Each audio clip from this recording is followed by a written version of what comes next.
datang di podcast Itenas bersama saya Suci Ayu dengan tema kali ini rutinitas anak di kafe cek. Pada podcast kali ini kita akan membahas tentang apa saja yang biasa dilakukan dan atau rutinitas yang biasa dilakukan oleh anak di kafe Itenas. Dan pada kesempatan kali ini kita akan ditemani bersama Keisha Arvelia. Halo semuanya, aku Keisha dari DKV Angkatan 18. Di sini aku mau nge-share kita ngapain aja sih di DKV 18 tuh, di DKV Itenas itu. Langsung aja nih kita tanyakan apa aja nih. Pertanyaan pertama, kenapa kamu memilih jurusan DKV? Kenapa ya masuk DKV? Karena awalnya aku kira DKV itu gambar-gambar doang ya, karena aku suka gambar kan. Tapi taunya pas masuk emang awalnya gambar doang, jadi kayak kita enjoy gitu kuliah. Awalnya kalau milih DKV karena itu sih. Kalau kamu kenapa, Ci?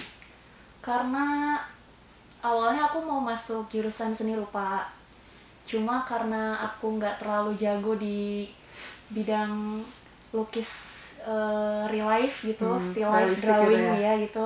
Jadi akhirnya aku milih jurusan DKV yang prospeknya memang lebih luas gitu, selain dalam bidang gambar-gambar aja kan ada juga digital gitunya, jadi kita bisa masuk ke perusahaan yang medianya juga macam-macam kan. Kita bikin video, bikin animasi, ada fotografi juga. Jadi desain komunikasi visual ternyata nggak gambar-gambar doang, kita bisa membuat hasil karya visual dengan berbagai media gitu. Selama menjadi mahasiswa DKV, apa aja sih biasanya keseharian yang kamu lakuin selama ini?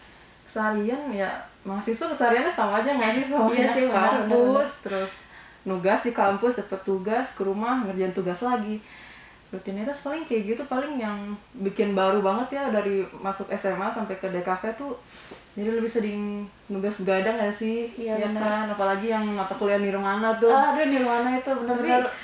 Iya, tapi meskipun kayak kita sering begadang tuh, tapi justru itu ramai banget gak sih? Iya. Kalau misalkan kita lagi udah libur semester tuh, apalagi semester yang panjang, kadang suka kayak, aduh kangen nih, pengen nugas begadang lagi, nugas Nirwana sama teman-teman lagi gitu. Iya. Sampai pagi. Ramai banget sih itu. Terus apa lagi ya rutinitas? Paling asistensi ya nggak sih, kita baru tahu asistensi kalau di jurusan ini. Awalnya kan kayak ketugas SMA biasa aja gitu. Iya, benar-benar. Kadang pas asistensi malah kita kayak memikir lagi ya nggak sih? Iya, benar. Gitu sih. Kayak pokoknya macam-macam rasanya. Iya, apalagi kalau misalkan kita udah pikir udah bener nih, taunya pas di asistensiin sama dosen ini masih banyak yang salah, terus kayak tapi pas kita lihat lagi iya sih bener juga nggak sih yang dari awal itu. Dari pas kita bikin sketsa tuh udah yakin banget itu pasti akan ada yang dipilih dari salah satu sketsa. Misalnya kayak biasanya tuh kita suruh bikin sketsa alternatif gitu ya. 5 udah pede aja gitu kayak pasti bakal dipilih, tapi ternyata pas di asistensi bikin lagi. Iya.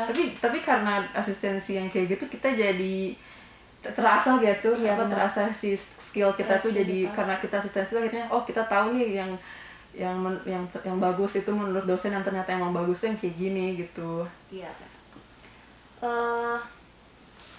Terus kan sekarang tuh kan lagi pandemi ya. Lagi pandemi COVID-19. Bedanya ini rutinitas kan tadi sebelumnya ya. Terus sekarang tuh pas lagi pandemi COVID ini apa sih yang dirasain? Bedanya tuh apa sih? Dalam segi kuliah gitu ya? Iya. Apa ya, paling bedanya kalau pandemi tuh kita jadi karena di rumah kan, biasanya kalau di kelas dapat tugas nih kita bisa sambil ngerjain, kita keliling kelas ya kan, ngeliat teman-teman, setelah kita lihat teman-teman jadinya malah ke referensi, dia kayak gitu, berarti aku bisa bikin kayak gini gitu kan. Sedangkan sekarang kalau misalkan pandemi tuh malah kayak mau lihat referensi jatuhnya susah kan, kita lihatnya di internet, takutnya taunya kita nyari-nyari referensi, taunya salah sama teman-teman, mau nanya ke teman-temannya pada nggak pegang HP semua karena pada mikir nugas sendiri ya kan. Paling gitu sih kalau pandemi. Terus karena pandemi jadi lebih ketat nggak sih kayak si tugas urusan gitunya. Biasanya kita lebih santai, lebih dekat gitu ya. Lebih dekat aja gitu. Ya meskipun emang ada plus minusnya, kayak dikasih waktu lebih banyak lah, misalnya cuma tetap aja rasanya beda gitu. Iya, Lebih bener. suka kuliah offline ya, Iya. karena biar bisa lebih berinteraksi sama temen-temen juga Justru gitu. itu yang dikangen itu Iya. nugas bareng-bareng sama temen ya. Tapi sih kamu di sini sekarang ngekos ya? Ngekos. Kenapa nggak di rumah? Karena apa ya, kalau di rumah tuh pertama aku nggak ada temen, terus sepi aja gitu, terus banyak distraksi juga. Kalau di rumah tuh nggak bisa fokus. Iya sih, bener Kayak sih. pengennya tuh main gitu. Kalau di kosan kan cuma aku sendiri gitu. Ya kalau mau jalan ya jalan. Ada beberapa temen yang masih ngekos, ada yang tinggal di Bandung juga. Jadi lebih deket aja gitu, lebih gampang gitu kalau ada urusan apa-apa gitu. Ya, buat Deket ke urusan kampus. cetak nugas juga gitu-gitu ya? Iya, karena lebih sih. lengkap di sini, tempat sini. Iya ya. Pertanyaan selanjutnya, ada nggak sih kesulitan selama kamu ngikutin mata kuliah DKV ini? Waduh, kalau kesulitan kayaknya relatif nggak sih? Ada orang yang bilang, aduh mata kuliah ini sulit, padahal tapi ada yang juga bilang enggak, atau ada yang bilang ini gampang, yang lain bilang susah. Tapi kalau kesulitan pasti setiap mahasiswa ada ya kesulitan. Kalau buat aku pribadi yang sulit itu buat pas pertama nih, pas mikirin target audiens, karena aku kira desain komunikasi visual ya gambar-gambar aja, ternyata kita tuh harus mikirin konsumen klien kita. Jadi kita bikin tuh sesuai dengan apa yang mau diinginin oleh kemauan pasar, keinginan klien kayak gitu. Terus bagian mulai dari apa ya, materi-materi kayak teori-teori juga tuh, kayak gestalt, Ya, kayak unsur-unsur seni rupa, soalnya unsur gitu desain itu banyak banget sebenarnya, bukan cuma masalah gambar-gambar iya, top ternyata aja gitu. kita Ternyata masih banyak materi banyak banget teori materi, kan, ya. kayak contohnya kita ada tinjauan DKV, terus ada analisis visual, terus kita juga itu ngebahas tentang proses komunikasi ya kan, kayak Ya. unsur-unsur komunikasi kayak AIDA, AISAS, AIDMA gitu ya. Ya itu sebenarnya banyak banget sih.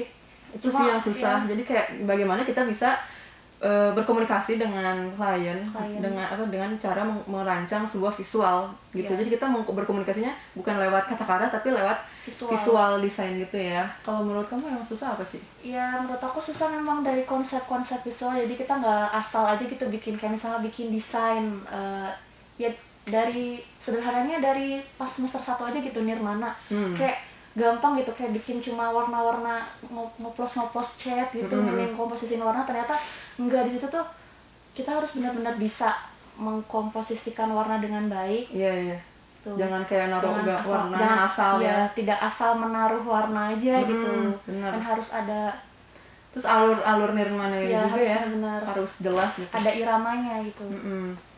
Terus kalau apalagi selain Nirmana, kayaknya orang anak DKV ngomongin yang sulit pasti Nirmana. Pasti Nirmana ya. Emang sih? rata-rata gitu sih Nirmana tuh. Tapi kalau menurut aku Nirmana rame tahu. Iya, kangen juga sih sekarang. Ya kan, udah semester. apalagi pakai chat-chat gitu. Kalau sekarang kita semester 6 udah banyak ke teori, mikirin nyusun menganalisis desain. Kemarin ya analisis visual, kita nganalisis foto, iklan yang iklan mobil ya waktu itu. Iya.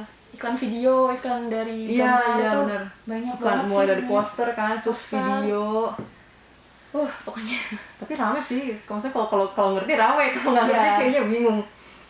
Awalnya kayak susah banget ya kelihatannya, tapi pas kita udah cobain gitu ternyata nggak sesusah itu. Ternyata rame karena juga. kita udah tahu kalau udah paham. Gitu, paham. Pertanyaan selanjutnya tentang program Kampus Merdeka nih yang sedang ramai. Ramai banget. Yang ada di Tenas itu kan memberikan sebuah peluang ya kepada para mahasiswa untuk kegiatan di luar kampus, kayak misalnya kampus mengajar, terus magang di beberapa perusahaan BUMN gitu loh. Itu gimana menurut kamu? Menurut aku itu sebutan inovasi. Sebuah hal yang baik ya, maksudnya kesempatan besar banget, apalagi kita sebagai anak DKV khususnya, apalagi aku sama Suci ini sama-sama keterima di magang di Pertamina ya kita ya. Iya, alhamdulillah banget. Dan itu sebuah kayaknya hal baru ya nggak sih di DKV, keterima magang di BUMN ya. Selain di Pertamina itu kita ada juga satu teman yang keterimanya di Jasa Marga.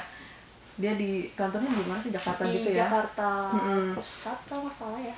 Kurang tahu. Jakarta lah pokoknya. Di Jasa Marga itu rame banget sih itu. Jadi kayak kan awalnya kita mikir kayak gimana ya? DKV kok bisa ya gitu. Awalnya kita pikir paling DKV kerjanya di industri kreatif, bikin Iya. logo, poster, video. Iya. Ternyata anak-anak DKV juga diperluin loh di BUMN itu, di perusahaan-perusahaan BUMN yang kayaknya bahkan aneh ya kok Ya, ada bisa ya desain gitu. di BUMN. Di kafe gitu sebuah. Ternyata itu perlu banget sih anak DKV di hal-hal di pekerjaan BUMN juga. Terus ada pengalaman kamu nggak, misalnya selama magang di Pertamina itu apa aja sih yang kamu dapat hal-hal baru gitu yang sebelumnya tidak kamu dapetin pas masih kuliah? Udah pasti teman-teman baru ya kan, karena kita program magang di BUMN ini apa sih namanya, bentuknya tim gitu, jadi kolaborasi tim. Kebetulan aku ditempatinnya tuh dengan satu tim itu 4 orang, dua anak DKV, 2 anak IT. Kayak kalau IT oke lah gitu kan, terus kayak gimana caranya biar kita bisa kolaborasi antara anak-anak IT dan anak-anak desain atau anak-anak DKV. Tapi ternyata ramai sih, jadi kita waktu itu suruh bikin website, jadi anak-anak IT yang bikin coding-codingnya gitu kan, sedangkan kita yang anak-anak DKV bagian bikin konsep, iya, konsep layouting. desainnya, iya. Kalau kamu ngapain sih? Jujur ya, aku pikir pas masuk pertamanya tuh bakalan kayak gimana gitu, pekerjaannya tuh bakalan berat banget Ya gitu, karena gimana. itu ya badan umum milik Iya, negara. badan itulah pokoknya udah mikirin sampai situ. Ternyata aku memang jurusan di kafe desain, cuma pekerjaan aku kebetulan di fungsi aku yang sekarang, aku nggak selalu tentang desain aja gitu kerjaannya, nggak selalu mendesain gitu poster atau mendesain broadcast gitu, nggak. Kebetulan beberapa hari kebelakangan ini ya aku ditugasin menjadi course steward atau MC di sebuah acara pelatihan petugas tangki. Bagus Ya, itu awalnya cuma buat menggantikan tim aku yang nggak bisa, tapi lama-lama ya bisalah gitu kan. Jadi pengalaman Jadi juga pengalaman yang berbeda gitu loh. Iya, Aku iya. pikir bakal cuma tentang desain aja, karena aku sendiri kan emang jurusan di kafe gitu kan ya. Ya basicnya desain. Basicnya desain, cuma kan desain komunikasi Visual, visual, ada komunikasi. komunikasinya. Jadi kita juga bukan cuma belajar desain aja, tapi kita belajar komunikasi, dan dari situ, dari MC gitu kita juga berkomunikasi langsung kepada orang-orang yang meskipun cuma kita lihat lewat layar gitu, tapi tetap aja gitu kan. Itu sebuah komunikasi. Benar. Ya. Aku juga di magang itu macam-macam sih. Maksudnya aku jadi kayak tahu dunia-dunia baru gitu loh, kayak bikin ya yang pertama itu website, karena aku belum pernah sebelumnya bikin website. Dan ternyata kayaknya pas tahu, karena kita ada itu kan sekelompok sama anak-anak IT itu, jadi kayak ternyata bikin website tuh kayak gini, harus mulai dari sini, mulai dari situ. Terus rame sih, kayak jadi kayak pengalaman baru, terus kita nambah relasi juga nggak sih ke teman-teman baru dari berbagai macam universitas di Indonesia kan. Iya. Terus kayak nambah pengalaman sih yang paling penting itu sih, nambah pengalaman banget. Pengalaman baru banget. Iya. Yang sebelumnya nggak pernah aku dapetin. Jujur aku orangnya pemalu banget kalau ngomong di depan orang atau misalnya presentasi di kelas lah gitu. Iya. Saya deg-degan, panas dingin. Jujur. Jadi kayak tuh lingkungan kerjanya tuh bakal kayak kita harus siap-siap banget, itu harus kayak tertib banget, disiplin banget. Ternyata ya, santai sih, dan rame banget, sumpah. Santai tapi serius. Santai tapi serius, bener banget. Ada pertanyaan lagi nih. Hal-hal yang paling kamu banggakan dan yang paling berkesan selama kamu kuliah di jurusan DKV ITENAS ini apa? Paling berkesan banyak sih ya, dari awal juga udah bangga nih aku anak desain gitu. Anak desain. Iya, nanti kan jurusannya jadi desainer. Apa ya paling dibanggain, ilmu-ilmunya sih. Jadi aku bisa tahu berbagai macam teori-teori desain, tahu berbagai macam prinsip-prinsip desain gitu ya nggak sih. Jadi kayak awalnya aku mikir desain cuman asal nyocok-nyocokin, pasang-pasangin buat di poster gitu loh. Soalnya kita harus mikirin berbagai macam juga, selain masang-masangin sesuai mood gitu. Ternyata kita harus kayak belajar juga yang kayak alur bacanya ya nggak sih. Kalau misalkan mau bikin poster tuh kita harusnya jangan yang kayak begini, harus yang begini agar alur bacanya lebih rapi. Menurut aku itu. Kalau kamu apa sih? Menurut aku yang paling aku banggakan itu waktu pameran TPB. Bener banget itu Astrolab itu kayak sebuah pencapaian pencapaian banget ya. Selama 1 tahun kita kayak ini sih kayak misalnya karya-karya kita yang kita buat selama ini gitu, kayak nirmana, gambar benda, model suasana gitu yang selama ini kita bikin, dipajang, dengan suatu konsep yang bagus banget ya, dilihat oleh banyak orang gitu. Kayak bangga aja sih di situ, terus menjadi salah satu panitia juga ya. Iya, awalnya kita mikir apa sih, kayak capek gitu ya, awalnya capek banget itu. Tapi pas udah jadi kayak wah keren banget nih, gak nyangka kita bisa bikin pameran kayak gini, tuh bangga banget sih. Apalagi pameran kita diperpanjang ya, karena konsepnya bagus. Tuh bener-bener dibanggain banget sih, kayak keren banget sih. Apalagi ya Ci? Apa ya? Yang dibanggain? Yang belum pernah kamu rasain sebelumnya gitu. Kamu rasainnya baru pas kamu udah masuk jurusan di kafe ini gitu. Apa ya?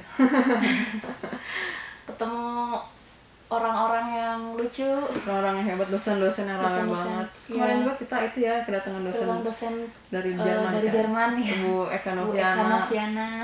Bu Eka baik banget dan ngajarin juga ramai banget sih. Iya, sangat, konsep mengajarnya tuh menurut aku sih agak berbeda ya. Kayak kita tuh jadi lebih paham aja gitu. Karena dia lulusan Jerman.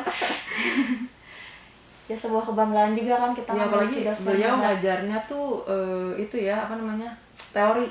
Jadi kita pikir aduh teori pusing, tentunya Bu Eka tuh bisa bikin materi teori itu jadi rame, jadi kita mudah mengerti gitu loh. Dan terkadang dia menjelaskan pengalaman dia selama kuliah di Jerman seperti apa, jadi kita tahu gitu gambaran, oh ternyata kuliah di Jerman tuh seperti ini ya, gitu-gitu. Jadi kita jadi punya wawasan. Iya, jadi pengen kuliah di Jerman. Iya. Terus apa lagi ya? Apa pesan dari kamu nih untuk kepada para mahasiswa baru yang tahun ini mau jurusan DKV ITENAS? Jangan apa ya? Menurut kamu jangan malas ya sih? Jangan malas. Iya, jangan malas. Kalian harus fokus. Pokoknya kalian tuh jangan dibawa stres deh DKV tuh. Soalnya kalau dibawa stres malah makin stres ya nggak sih? Stres ya benar. Iya benar. Kalau misalkan kitanya enjoy bawanya, terus otomatis kita nugasnya juga jadi lebih bagus ya sih, karena mendesain seni gitu kan. Kita kalau misalkan kita moodnya jelek, hasilnya juga bakal jelek ya nggak sih? Kayak kerasa banget nggak sih kalau kita nugas sambil kayak aduh capek, pusing, stres, hasilnya tuh malah jadi kayak ya udah wes seadanya gitu kan. Tapi kalau misalkan kita lagi mood terus kayak kerjain terus gitu sesuai mood, nanti si karyanya juga otomatis jadi bagus gitu, jadi kayak merepresentasikan mood kita gitu nggak sih selama nugas. Bener banget. Jadi jangan stres lah, bawa enjoy aja buat nugas. Terus apa lagi ya buat pesan dari anggota angkatan baru? Tipsnya sih ya supaya kalian nggak bisa dapat mood baik buat ngerjain tugas. Kan rata-rata orang suka malas gitu ngerjain karena nggak mood atau ntar aja gitu. Ntar aja. Tipsnya nih, kamu bikin mood kamu naik dulu dengan cara misalnya nonton film, tapi jangan lama-lama, nanti tugasnya keteteran karena kamu keasikan nonton film. Atau biasanya dengerin lagu kesukaan kamu gitu. Ya, itu sih biasanya aku suka dengerin lagu gitu sambil nugas gitu, biasanya mood aku langsung naik kan gitu. Bener itu. Lagi buat biar itu banyakin teman gak sih? Iya, kita kalau misalkan nugas bareng-bareng gitu ya sampai begadang sampai pagi, terus nugasnya yang segede-gede gini tuh kalau misalkan sendiri kayak capek, tapi kalau misalkan sama teman-teman kayak aduh rame banget nih, pengen nugas lagi bareng sama teman-teman gitu. Paling seru sih kalau misalnya ngerjain bareng sama temen, misalnya di rumah temen atau di kampus bahkan sampai malam pernah. Ya di kampus sampai malam itu rame banget sih, kangen banget. Karena pandemi nggak bisa ke kampus, kangen banget sumpah. Kalau misalkan sekarang nih giliran pandemi aja, aduh kangen ya pengen nugas lagi di kampus gitu. Taunya emang hal-hal yang kayak gitu tuh, hal-hal kecil aja tuh bisa ngangenin banget berpengaruh buat kita ke depannya gitu loh.